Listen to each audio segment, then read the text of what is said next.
തിരുവനന്തപുരം ബാലരാമപുരത്ത് കൊല്ലപ്പെട്ട 2.5 വയസ്സുകാരിയുടെ അമ്മ ശ്രീധുവിനെ സാമ്പത്തിക തട്ടിപ്പ് കേസിൽ അറസ്റ്റ് ചെയ്തു. തിരുവിതാംകൂർ ദേവസ്വം ബോർഡിൽ ഡ്രൈവർ ജോലി വാഗ്ദാനം ചെയ്ത് വ്യാജ നിയമന ഉത്തരവ് നൽകിയ കേസിലാണ് അറസ്റ്റ്. അറസ്റ്റ് രേഖപ്പെടുത്തിയ ശ്രീധുവിനെ നെയ്യാറ്റിൻകരയിൽ ജഡ്ജിയുടെ വീട്ടിൽ ഹാജരാക്കി റിമാൻഡ് ചെയ്തു. അതേസമയം കൊലപാതക കേസിൽ സഹോദരൻ ഹരികുമാറിനെ ചോദ്യം ചെയ്യാനായി പോലീസ് നാളെ കസ്റ്റഡിയിൽ വാങ്ങും. Rural SP. കെ.എസ്. സുദർശന്റെ നേതൃത്വത്തിൽ പകൽ മുഴുവൻ നടത്തിയ ചോദ്യം ചെയ്യലിന്റെ അടിസ്ഥാനത്തിലാണ് ബാലരാമപുരത്ത് കൊല ചെയ്യപ്പെട്ട 2.5 വയസ്സുകാരിയുടെ അമ്മ ശ്രീധുവിനെ സാമ്പത്തിക തട്ടിപ്പ് കേസിൽ പോലീസ് അറസ്റ്റ് ചെയ്തത്. തിരുവിതാംകൂർ ദേവസ്വം ബോർഡിൽ ഡ്രൈവർ ജോലി വാഗ്ദാനം ചെയ്ത് ബാലരാമപുരം സ്വദേശി ഷിജുവിൽ നിന്നും 10 ലക്ഷം രൂപ വാങ്ങി തട്ടിപ്പ് നടത്തിയതായാണ് പരാതി. ദേവസ്വം സെഷൻ ഓഫീസർ എന്ന പേരിൽ വ്യാജ നിയമന ഉത്തരവും ഇവർ തയ്യാറാക്കി നൽകിയതായി SP അറിയിച്ചു. 10 ലക്ഷം രൂപ അവർ ചീറ്റ് ചെയ്തെന്നുള്ളത് ആണ് പരാതി.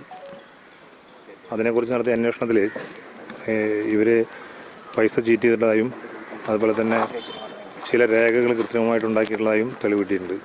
അതിൻ്റെ അടിസ്ഥാനത്തിൽ ചീറ്റിംഗ് ആൻഡ് ഫോർജറിക്ക് ഇവരെ ഇന്ന് അറസ്റ്റ് ചെയ്തിട്ടുണ്ട്. 10 സാമ്പത്തിക തട്ടിപ്പ് പരാതികളാണ് ശ്രീധുവിനെതിരെ ഉയർന്നിരിക്കുന്നത്. എല്ലാ പരാതികളും ദേവസ്വം ബോർഡ് നിയമനവുമായി ബന്ധപ്പെട്ടതല്ലെന്നും SP വ്യക്തമാക്കി. ശ്രീധുവിന്റെ ഭർത്താവ് ശ്രീജിത്തിനെയും സാമ്പത്തിക ഇടപാടിൽ ഇടനിലക്കാരനെന്ന് സംശയിക്കുന്ന സുഹൃത്തിനെയും പോലീസ് ചോദ്യം ചെയ്തു. അറസ്റ്റ് രേഖപ്പെടുത്തിയ ശ്രീധുവിനെ നെയ്യാറ്റിൻകര ജനറൽ ആശുപത്രിയിൽ എത്തിച്ച് വൈദ്യപരിശോധനയ്ക്ക് ശേഷം ജഡ്ജിയുടെ വീട്ടിൽ ഹാജരാക്കി റിമാൻഡ് ചെയ്തു.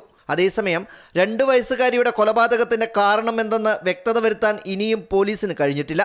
പ്രതിയായ ഹരികുമാറിനെ തിങ്കളാഴ്ച കസ്റ്റഡിയിൽ വാങ്ങി മാനസികാരോഗ്യ വിദഗ്ധന്റെ സാന്നിധ്യത്തിൽ ചോദ്യം ചെയ്യാനാണ് പോലീസ് തീരുമാനം. കുട്ടിയുടെ കൊലപാതകത്തിൽ അമ്മയുടെ പങ്ക് സംബന്ധിച്ചും അന്വേഷണം തുടരുകയാണ്. അമൃത ന്യൂസ്, തിരുവനന്തപുരം.